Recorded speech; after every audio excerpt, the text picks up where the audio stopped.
말씀 교독으로 나누실 거요. 34절은 우리 같이 읽겠습니다. 눈은 몸의 등불이니 그러므로 내 눈이 성하면 온 몸이 밝을 것이요.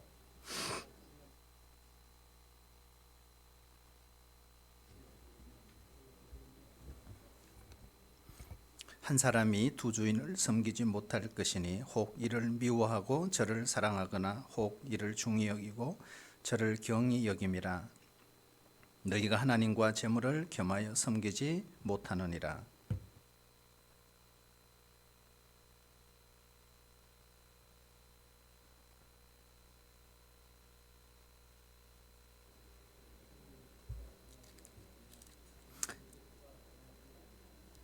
공중에 새를 보라. 심지도 않고 거두지도 않고 창고에 모아들이지도 아니하되 너희 하늘 아버지께서 기르시나니 너희는 이것들보다 귀하지 아니하냐.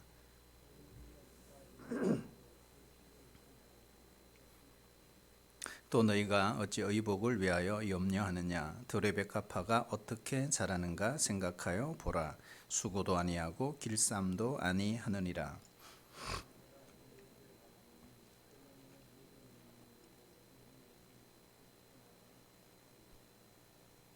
오늘 있다가 내일 아궁이에 던져지는 들풀도 하나님이 이렇게 입히시거든 하물며 너희일까 보냐. 믿음이 적은 자들아.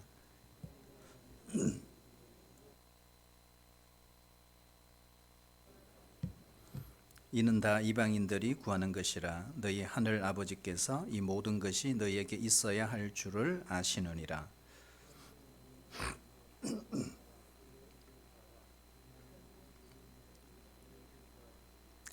그러므로 내일 일을 위하여 염려하지 말라. 내일 일은 내일이 염려할 것이요 한날의 괴로움은 그날에 족하니라. 아멘. 우리 신학교 동기방에 이런 글이 하나 올라왔습니다. 하나님 아버지, 대상을 구하지 않겠습니다. 금상, 은상도 구하지 않겠습니다. 주연상, 감독상도 구하지 않겠습니다. 모든 상, 어떤 상보다 일상을 주시옵소서. 이렇게 일상이 얼마나 큰 은혜고 축복인지 깨닫지 못하고 살았던 어리석음을 용서하시고 긍휼을 베푸시어 일상을 주시옵소서. 이렇게 재밌죠? 우리가 설 명절 연휴를 앞두고 있습니다. 이 명절 동안 우리의 일상 가운데 하나님의 은혜가 함께 하시고요.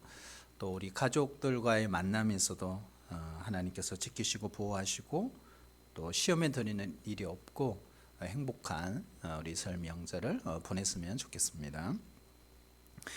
오늘은요, 보물을 하늘에 쌓아두라, 우리 두 번째 시간인데요.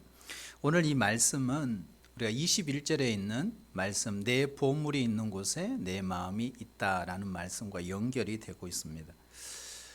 이것은요, 물질의 유혹이 얼마나 강한지, 이 물질도 하나의 세력이죠. 이 세력이 얼마나 강한지를 오늘 말씀을 통해서 우리에게 예수님이 잘 보여주고 있는 것입니다. 우리 현대 그렇잖아요. 돈이 생길 만한 곳이 생기면 정말 돈에 눈이 먼 사람들이 엄청나게 모입니다. 그리고 그것은 난장판이 되고 맙니다. 그것은 교회도 예외가 아니고요. 예수님 믿는 사람도 결코 예외가 아닙니다. 사람들의 마음을 사로잡는 돈, 물질. 근데 이 돈의 위험성을 예수님이 경고하시는 말씀이죠. 그래서 그 돈의 위험성을 예수님은 눈에 비유해서 우리에게 설명을 해주고 있는 것입니다. 오늘 본문 같이 읽었지만 22절, 23절에 보면요. 여기 보면 눈에도 두 가지 눈이 있다 그랬어요. 첫째는 성한 눈, 그렇죠? 좋은 눈, 이런 눈이 있다. 그리고 둘째는요, 나쁜 눈, 상한 눈이 있다 그랬습니다. 그래서 그 눈은 어떤 역할을 하느냐? 마치 몸의 등불과 같아. 이런 역할을 한다는 것입니다. 만약 눈이 병들지 않았다면 온몸이 밝을 것이다. 반대로 눈이 병들었다면 온몸이 어두워지게 될 것이다 하는 것입니다. 좋은 눈은요, 사물을 정확하게 정직하게 있는 모습 그대로 봅니다. 그래서 맑고 깨끗하고 진실한 눈입니다. 이런 눈을 가지고 있는 사람은요, 사물에 대해서도 오해가 없습니다. 편견을 갖지 않습니다. 그런데 왜 멀쩡한 사람이 왜 눈이 이렇게 어두워질까? 오늘 예수님은 바로 그것이 물질 때문이다 이렇게 이야기해요. 그러니까 돈이 오면 그렇게 된다는 거예요. 여러분, 우리는 건강한 눈을 갖고 있는가? 안 그러면 병든 눈을 갖고 있는가? 나의 삶을 돌아보면 그것을 우리가 결정할 수 있다는 것입니다. 만약에 내 삶이 뒤죽박죽이고 질서도 없고 좌절 속에 겨우 지탱해 가는 그런 수준이라면 내 눈은 이미 어두워졌다는 증거입니다. 반대로 나의 눈이 깨끗하다면, 정말 성한 눈이라면 내 삶은 기쁨과 평안과 늘 그런 질서가 있을 것입니다. 여러분, 개그맨 중에 이동우 씨라는 분, 여러분 혹시 아시는지 모르겠는데요. 이분이 어느 날 갑자기 실명을 하게 됐어요. 그래서 방송을 중단합니다. 그래서 시각장애인이 된 것입니다. 한 번도 생각해보지 끔찍한 일이 벌어진 거죠. 그러니까 앞을 못 보는 이 생활에 익숙하지 않은 겁니다. 그러다 보니 사방에 자꾸 부딪히는 거예요. 그래서 시각장애인이 되자마자 초창기 때는 엄청나게 온몸에 상처 주성이가 되었다 그러죠. 그때마다 늘 당황스럽고 늘 항상 표정이 일그러지고 그런 것이 일상이 된 것입니다. 그래서 이분이 하는 이야기였어요. 이제는 지팡이가 나의 분신이 되었다, 그런 이야기를 합니다. 여러분, 우리 눈에요, 만약에 우리 몸 중에 눈에 고장이 나면은 우리의 삶에 엄청난 변화를 가져오게 됩니다. 우리 주변에도 보면 눈이 너무 나빠서 아주 두꺼운 안경을 쓰고 다니시는 분들 있죠. 근데 그 안경을 벗으면 어떨까요? 거의 보이지 않거나 그냥 사물이 희미하게 보일 수밖에 없는 것입니다. 여러분, 이것은 바로 우리의 눈이 어두워지면요, 우리가 바른 길로 그리고 바른 결정을 할 수가 없다는 것을 우리 생활 속을 통해서 우리에게 정확하게 보여주고 있는 것입니다. 그런데 오늘 본문에 보면 예수님이 바로 그 재물이 우리의 눈을 어둡게 하는 아주 큰 힘이 있고 또 큰 세력이라고 우리에게 가르쳐 주고 있는 것입니다. 우리가 자주 쓰는 말 중에 이런 말 여러분 많이 종종 들어보셨을 거예요. 재물의 눈이 어두워졌다. 그죠? 재물의 눈이 어두워졌다. 그러니까 돈 때문에 눈이 어두워졌다, 이런 말입니다. 실제로 우리의 눈을 어둡게 하는 것이 돈일 수 있습니다. 여러분, 돈만 우리의 눈을 어둡게 하느냐? 그렇지가 않아요. 여러분, 편견이라는 게 있죠. 편견. 여러분, 편견이 뭡니까?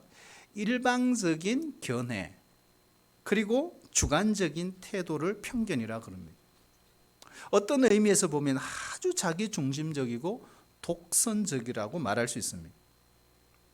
우리가 편견의 눈으로 보면요, 어떤 사람이 옳은가 그런가 이것이 중요하지 않아요. 편견을 갖게 되면 내 편인가 네 편인가가 중요한 것입니다. 그러니까 내 편이면 옳고 네 편이면 다 틀렸다고 주장하는 것이 편견입니다. 자기가 주장하는 것이 진리죠. 그리고 자기가 주장하는 것이 정의가 되어버리는 것입니다. 그것이 바로 병든 눈이죠. 우리가 병든 눈을 가진 사람은요, 만사를 오해합니다. 극단적인 주장까지 합니다. 독선적인 태도를 취하게 되죠. 그러나 나중에 결과적으로 어떻게 되느냐? 눈이 아예 멀어져 버리는 거죠. 그래서 아무것도 못 봅니다. 그 사람은요, 자기 생각, 자기 경험, 자기 세계의 것만이 진리라고 주장하는 사람들입니다. 그렇게 할 수밖에 없는 거죠. 안 보이니까. 여러분, 유대인들이 바로 그런 사람들이잖아요. 그들은 예수님께 대한 그 편견을 가지고 있었기 때문에 하나님의 아들이신 예수님을 영접하지 못했습니다. 배척을 했습니다. 결국에는 십자가에 못 박게 한 것입니다. 여러분, 우리도 보면요, 이 지방색이라는 게 있잖아요. 지방색. 이 지방색에 대한 편견이 있어요. 학교에 대한 편견도 있고요, 뭐 정치적인 편견도 가질 수 있습니다. 근데 우리 성도는요, 이러한 편견에서부터 해방되지 못하면요, 다른 사람들에게 피해를 주거나 상처를 줄 수 있는 사람이 될 가능성이 높아요. 여러분, 질투라는 거 있잖아요. 이 질투도 사람의 눈을 멀게 하잖아요. 우리가 질투의 감정에 사로잡히게 되면 전혀 아무것도 보이지 않습니다. 여자가 한을 품으면 온 6월에도 서리가 내린다는 그런 속담이 있지 않습니까? 그만큼 여러분, 미움이라는 것, 질투라고 하는 것이 무섭다는 것입니다. 여러분, 이러한 질투의 감정을 가진 사람들 중에서 바로 대표적인 사람이 예수님 당시에 대제사장과 서기관들과 바리새인들입니다. 당시 이런 종교 지도자들은요, 예수님이 행하시는 그 행위에 대해서 한편으로는 동의했지만 또 다른 한편으로 보면은 자기들의 인기와 관심이 대중들로부터 떨어지는 것 때문에 예수님을 무섭게 질투하게 된 것입니다. 그 질투가 그들의 눈을 어둡게 한 것입니다. 결국 예수님을 십자가에 못 박게 한 것이죠. 그러나 여러분, 여러 가지 이런 것 때문에 눈이 멀어질 수 있지만 다른 어떤 이유보다도 보편적으로 볼 때 이 재물, 돈, 소유죠, 소유. 이런 것들은 더 본질적으로 인간의 우리 눈을 어둡게 한다는 사실을 오늘 예수님이 가르쳐 주고 있는 것입니다. 여러분, 이 돈 하면은 아주 긍정적으로 생각하는 사람이 있는가 하면 돈 하면 아주 부정적으로 생각하는 사람도 있어요. 이게 여러분, 어느 게 맞나요? 성경은 돈에 대해서 어떻게 말할까요? 우리가 설 명절인데요, 우리 집 아이도 보니까 설 명절 할아버지 할머니 댁에 못 가니까 세배를 못 하잖아요. 그게 가장 안타깝다고 그래요. 그래서 줌으로 세배하고 받자, 뭐 이런 이야기도 했는데 가능할지는 모르겠습니다만은, 여러분, 돈 하면요, 돈에 대해서 이렇게 좀 갈리죠. 여러분, 성경은 돈에 대해서 어떻게 이야기할까요? 돈, 물질에 대해서 어떻게 얘기할까요? 그래서 여러분, 어떤 분들은 또 이렇게 얘기합니다. 구약 성경이 말하는 이 물질에 관한 개념과 신약 성경이 말하는 물질의 개념이 다르다. 그런가요?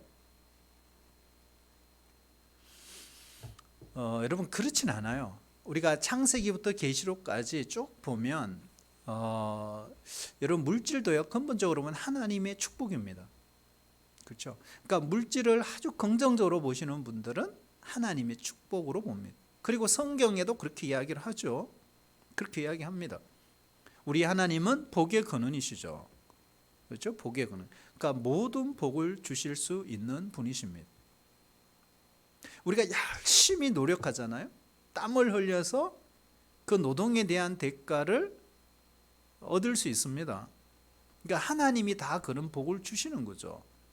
그래서 여러분, 이스라엘 백성들이 애굽에서 400년 동안 노예 생활을 마치고 하나님께서 약속하신 땅은 어떤 곳입니까? 젖과 꿀이 흐르는 땅이라고 그랬어요. 비록 광야가 고통스럽지만 거기서 하나님과 동행하고 믿음으로 잘 이겨내면 내가 약속의 땅을 주겠다. 그러니까 우리 하나님은요, 축복의 하나님이세요. 그러니까 믿음의 결과로서 하나님이 약속을 하셨거든요. 신명기 28장에도 보면 막 축복을 도배지를 해놨지 않습니까? 그러니까 성경에는 분명히 물질에 대해서, 소유에 대해서 긍정적으로 말하고 있습니다. 그리고 더 귀한 것은 하나님께서 우리에게 주신 이 축복을 갖고 많은 사람들을 위해서 쓰라, 나누어라, 그렇게 말씀하시거든요. 그런데 문제가 또 있어요. 너무 여러분 물질을 너무 또 긍정적으로 봐버리면 어떤 문제가 생겼냐면 기복신앙으로 흘러버리는 거예요. 그리고 신학적으로 우리는 번영신학이 되어버리는 거예요. 근데 여러분 성경은 이렇게 긍정적인 부분도 있지만 부정적인 부분도 상당히 많아요. 이제 그걸 놓치면 안 되죠. 부정적인 돈을 사랑하지 말라. 돈을 사랑하는 것은 일만하게 악의 뿌리가 된다. 오늘 말씀도 보면은 예수님께서 이 돈에 대한 위험성을 경고하고 있거든요. 돈에 대한 위력 얼마나 강력한가 이걸 경고를 하고 있단 말이에요. 그러면 여러분 우리 신앙도 이 균형을 참 이루어야 되는 거예요. 근데 여러분 우리가 성경을 읽다 보면은 어떨 때는 하나님이 참 복을 주시는 것 같고 또 어떨 때는 그게 아니라고 할 때도 있잖아요. 참 그래서 이게 헷갈리는 거예요. 어떨 때는 하나님이 평화를 이야기하시다가 어떨 때는 하나님이 평화가 아니고 검을 이야기하시기도 하고 그래서 헷갈리는 거예요. 성경을 읽다가. 그 왜 그럴까? 여러분 성경은요 그 시대의 상황이라는 게 있습니다. 그래서 그 상황이 어떠냐가 되게 중요한 거예요. 그래서 단순히 성경을 문자적으로만 보고 우리가 읽고 해석하면 상당한 위험에 빠지는 거죠. 예를 들어서 여러분 만약에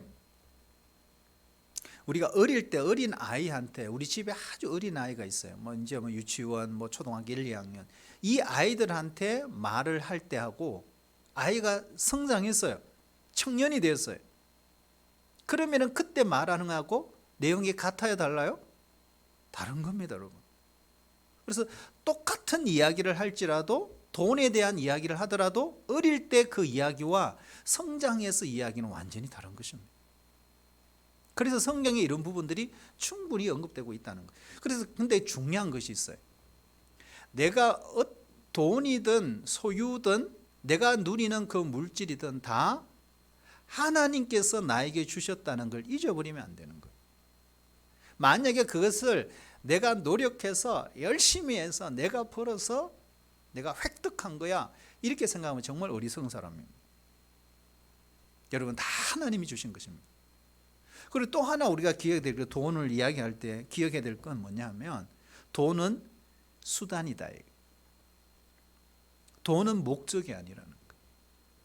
이걸 알아야 돼요.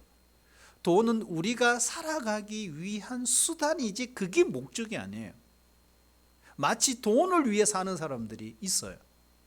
그리고 돈 없으면 죽는 줄 알아요. 이게 다 목적 때문에 돈이 목적이 되어버린 거죠. 아닙니다. 돈은 수단입니다. 수단.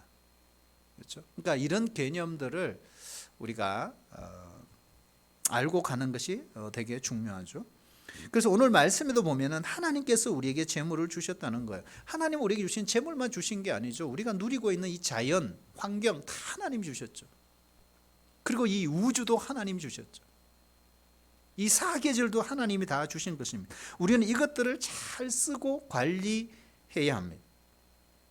우리 각자에게 주신 이 물질의 축복들을 잘 사용하는 것이 중요한 것입니다. 그러므로 여러분 어떤 순간에도 우리가 물질의 노예가 되어서는 안 돼요. 우리가 신앙인이라고 말하면서 한 손에는 재물을 한 손에는 신앙을 이렇게 하면 안 돼요. 결국은 후회하는 인생이 되고 말 것입니다. 우리는 일생을 살면서 한 번도 온 마음과 온 영을 다해서 주님을 섬겨보지 못한 채 인생이 끝나버리면 안 된다. 그래서 오늘 예수님은요 24절에 강력하게 말하고 있잖아요.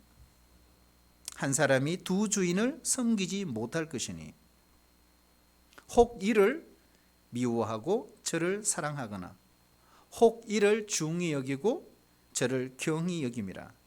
너희가 하나님과 재물을 겸하여 섬기지 못하느니라. 자, 여러분 여기 이 말씀이 무슨 내용일까요? 이겁니다. 하나님과 재물은 본질상 타협이 불가능하다 이 이야기입니다. 만약에 여러분 둘 중에 하나를 선택해야 한다 이런 뜻입니다. 그러면 여러분 하나님과 재물이 공존할 수 없는 것인가? 재물을 선택할 것인가? 아니면 하나님을 선택할 것인가? 오늘 예수님은 이 말씀을 통해서 하나님과 재물을 서로 대립적인 관계에서 말씀하시는 것인가? 여러분, 결코 그렇지가 않습니다. 여러분, 재물은, 소유는 우리에게 반드시 필요합니다. 그런데 오늘 예수님께서 우리에게 말씀하시는 게 뭐냐면 재물을 숭배해서는 안 된다. 재물을 섬겨서는 안 된다. 재물을 나의 구주와 주님으로 믿어서는 안 된다. 이 이야기를 하는 것입니다. 우리가 재물을 섬기려고 하는 바로 그 순간에 재물과 하나님과 재물 둘 중에 선택해야 합니다. 그래서 여러분, 이 재물을 뭐라 그러죠? 맘몬이라 그러죠. 맘몬. 그래서 하나님과 맘몬을 겸하여 섬길 수 없다. 그러니까 이 재물인 이 맘몬을 하나님과 같은 레벨에 올려놓는다. 무서운 거죠? 결국 뭘까요? 재물이 뭐가 될 수 있다? 우상이 될 수 있구나.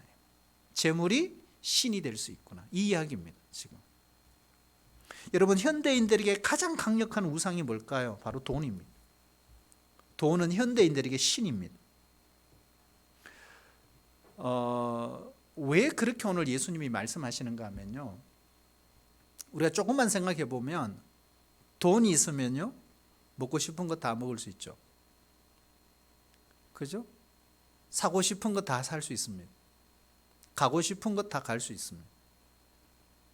우리 코로나 시대에 많은 제약이 있지만 마치 돈이 뭐와 같아요? 하나님 같잖아요.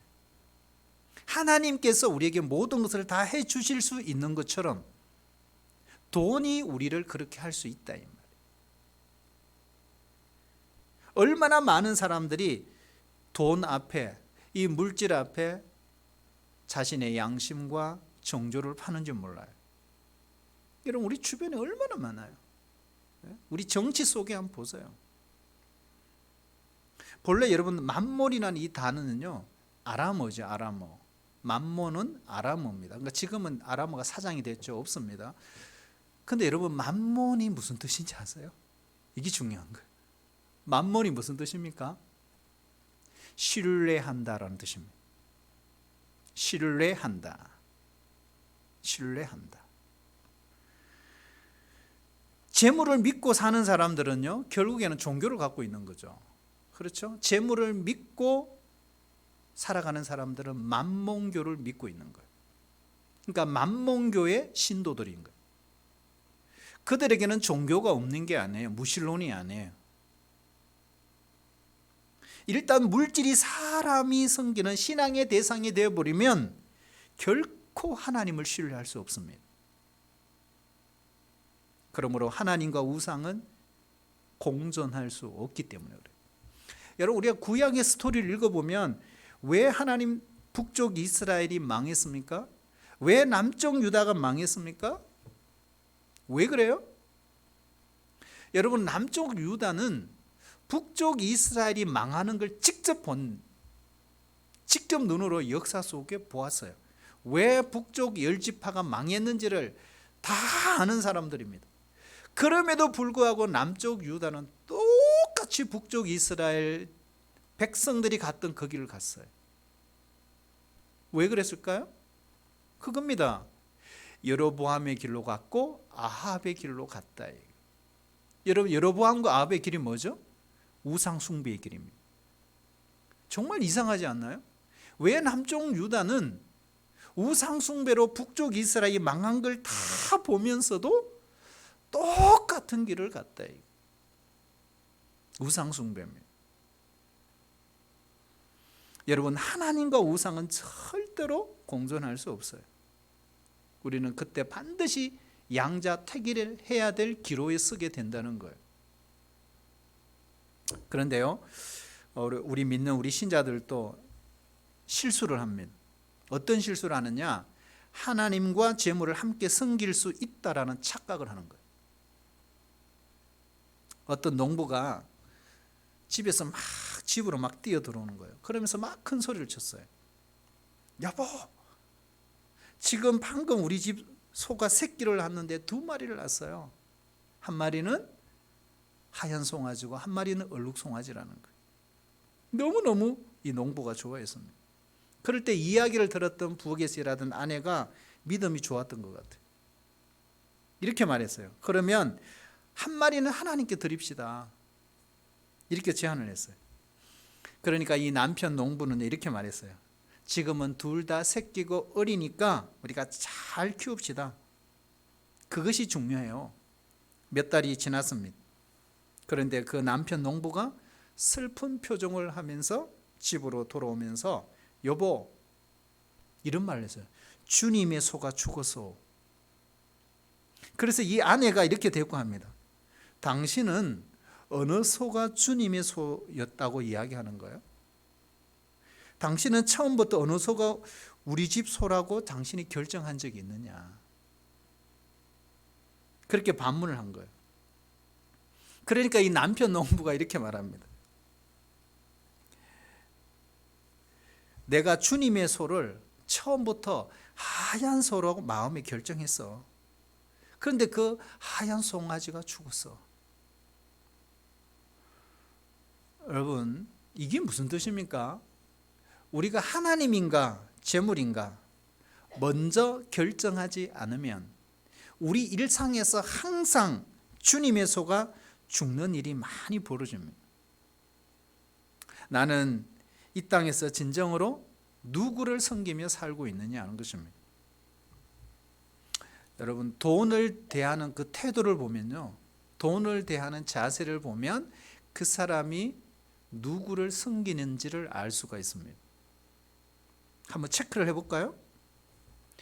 여러분, 돈을 버는 방법을 보면 알아요. 돈을 어떻게 버는지.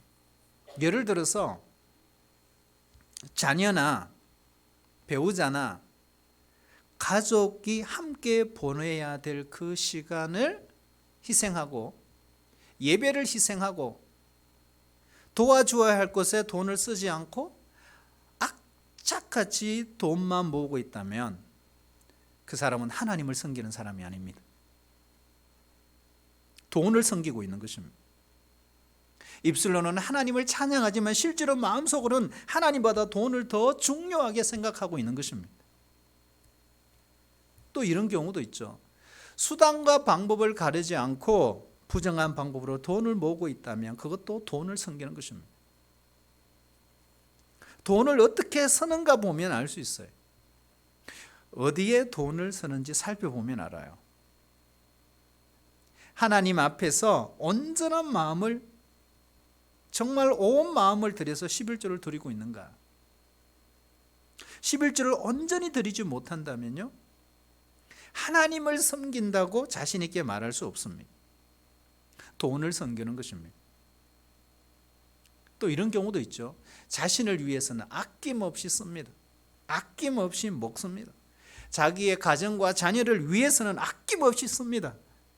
그러나 하나님의 나라와 그 의를 위해서 남을 돕는 일에 인색하다면 우리는 돈을 섬기고 있는 것입니다. 요즘 우리나라가 코로나로 인해서 우리나라뿐만 아니죠, 전 세계가 경제 때문에 많이 힘들어하고 있습니다. 그리고 올해도 많이 걱정하고 있습니다. 작년에도요, 원래 세웠던 경제 성장보다 예상보다 많이 떨어졌죠. 그래서 온 나라가 울상입니다. 침울해하고 있죠. 낙심해하고 있습니다. 그리고 사람들이 아주 정서적으로 날카로워져 있어요. 건드리면 그냥 터집니다. 자, 그런데 여러분, 만약에 거꾸로 한번 생각해 보세요. 만약에 우리나라가 세웠던 경제의 그 성장의 예상보다 훨씬 더 좋은 성장을 이루어냈다면 이러한 사람들의 현상이 없을까요? 천만의 말씀입니다. 진짜 감사하며 살까요? 만약에 여러분 더 생각해 보면 진짜 소득이 지금보다 몇 배나 늘었어요. 그렇다면 그런 걱정이 사라질까요? 여러분, 근본적인 원인은 가난이 아닙니다. 재물을 섬기고 있는 바로 그 사람의 마음입니다. 무엇이 나의 기쁨을 빼앗아갈까? 내가 돈 얼마를 못 벌었기 때문에 침울해할 이유는 없어요. 여러분, 사탄이 우리의 기쁨을 빼앗아가는 것입니다. 우리에게는 감사해야 될 조건이 너무너무 많아요. 사랑하신 여러분, 우리가 경제가 어려울지라도 어두워져서는 안 됩니다. 우리가 지금 당장 가난하더라도요, 오늘 제목처럼 보물을 하늘에 쌓아두는 것 때문에 기뻐하고 즐거워할 수 있어야 합니다. 재물에 대한 유혹 참 강력합니다. 재물에 대한 유혹. 그 유혹 때문에 주일날 예배드리지 않고 장사를 하는 것, 재물에 대한 유혹 때문에 돈에 눈이 어두워서 형제도 다 뒤로 하고 돈을 위해 사는 것, 이거는 단순한 문제가 아닙니다. 우리는 교회에 나와서 주님을 섬기고 여러 가지 헌금도 합니다.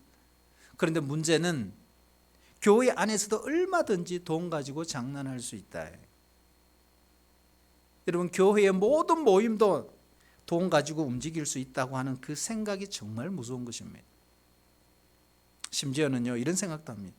돈의 액수로 하나님을 움직일 수도 있다. 여러분, 재물에 대한 것이 그 태도가 문제인 것입니다. 예수님은 이런 걸 우리에게 오늘 말씀해 주고 있는 것입니다. 그래서 예수님은 이런 점을 우리가 너무너무 잘 알고 계시죠. 그래서 하나님과 재물, 하나님과 우상, 하나님과 만몬을 겸하여 섬길 수가 없다라고 말씀하신 것입니다. 물질을 소유하는 것이 죄가 아닙니다. 물질이 우리를 소유하도록 내버려 두는 것, 방치하는 것, 그것이 바로 죄입니다. 사랑하신 여러분, 선한 방법으로 돈을 많이 원 없이 벌어서 정말 원 없이 남을 도와주는 축복의 사람들이 다 되시기를 축복합니다. 그러나 기억해야 합니다. 이 돈에는 위험성이 있다는 것, 그리고 돈은 우리를 유혹한다는 것, 그리고 돈에는 엄청난 힘이 있다는 것. 그래서 우리가 늘 경계하라고 말씀하시는 것. 그리고 신자들은 물질에 대한 염려를 버려야 된다라고 말씀하십니다. 우리 다음 주에 그 말씀을 계속 한번 보도록 하겠습니다.